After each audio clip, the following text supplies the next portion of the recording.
शादी के 3 साल हुए थे और एक दिन पत्नी के मन में ख्याल आया, क्या होगा अगर मैं अपने पति को छोड़कर चली जाऊं? पति का रिएक्शन क्या होगा? फिर वह क्या करेगा? इसी विचार के चलते पति की परीक्षा लेने के लिए उसने एक चिट्ठी लिखी। उसमें लिखा, आपके साथ रहकर बोर हो गई हूं। मुझे अब इस गृहस्थी से कोई लगाव नहीं है। मैं तुम्हारे साथ एक पल भी नहीं रह सकती, इसलिए मैं तुम्हें और इस घर को छोड़कर जा रही हूं। उसने वो चिट्ठी टेबल पर रखी और खुद बेड के नीचे जाकर छुप गई। थोड़ी देर बाद पति ऑफिस से घर लौट आया। उसे घर में अपनी पत्नी कहीं नहीं दिखी। फिर उसकी नजर टेबल पर रखी चिट्ठी पर पड़ी। चिट्ठी को उठाकर उसने पढ़ी। थोड़ी देर तक बिल्कुल शांत रहा, कुछ नहीं बोला। फिर उसने उसी चिट्ठी में पीछे कुछ लिखा और अपने मोबाइल में गाने बजाकर जोर जोर से नाचने लगा।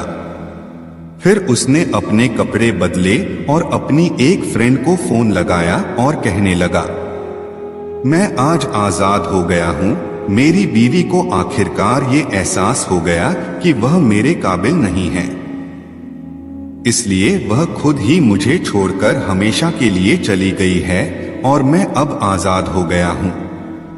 तुमसे अभी सामने वाले बगीचे में मिलना चाहता हूं। फटाफट वहां आकर मुझे मिलो। ऐसा कहकर पति घर के बाहर निकल गया। दोनों आंखों में आंसू की धारा लिए पत्नी बेड के नीचे से बाहर निकली। उसके हाथ थर-थर कांप रहे थे। कांपते हाथों से उसने टेबल पर रखी वो चिट्ठी उठाई और पढ़ी, जिसमें पति ने लिखा था, अरे पगलेट, तुम्हें तो ठीक से छुपना भी नहीं आता। बेड के नीचे से तुम्हारे पैर दिख रहे हैं। तुम जल्दी से गर्मा गर्म चाय बनाओ, मैं सामने के दुकान से बिस्किट लेकर आता हूं। मेरे जीवन में खुशी तुम्हारे आने से है। आधी खुशी तुझे सताने में है और आधी तुझे मनाने में। आखिर लास्ट में तो हम दोनों ही साथ रहेंगे ना। कभी हम झगड़े, एक दूसरे की टांग खींचे, एक दूसरे को बुरा भला कहे, फिर भी एक दूसरे पर दादागिरी करने के लिए लास्ट में तो हम दोनों ही रहेंगे ना। जो बोलना है बोलो, जो करना है करो।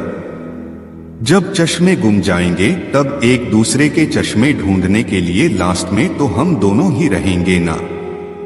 कभी मैं रूठूं तो तुम मुझे मनाना, कभी तुम रूठो तो मैं तुझे मना लूंगा। एक दूसरे को लाड लड़ाने के लिए आखिर में तो हम दोनों ही होंगे ना।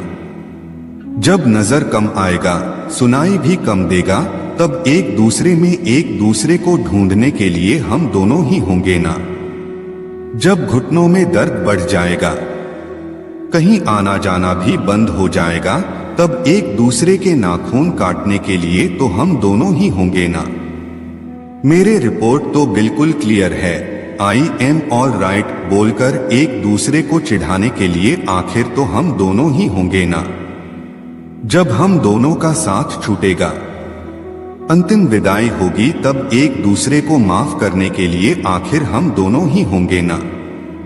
आखिर में सिर्फ हम और सिर्फ हम दोनों ही होंगे ना।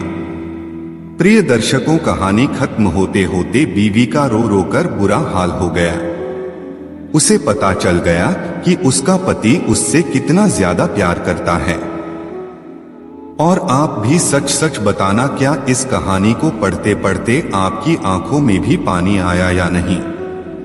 प्रिय दर्शकों, यह कहानी आपको कैसी लगी कमेंट में अपनी राय जरूर देना। मिलते हैं अगले वीडियो में एक नई कहानी ज्ञान चर्चा के साथ। आप सभी का बहुत बहुत धन्यवाद।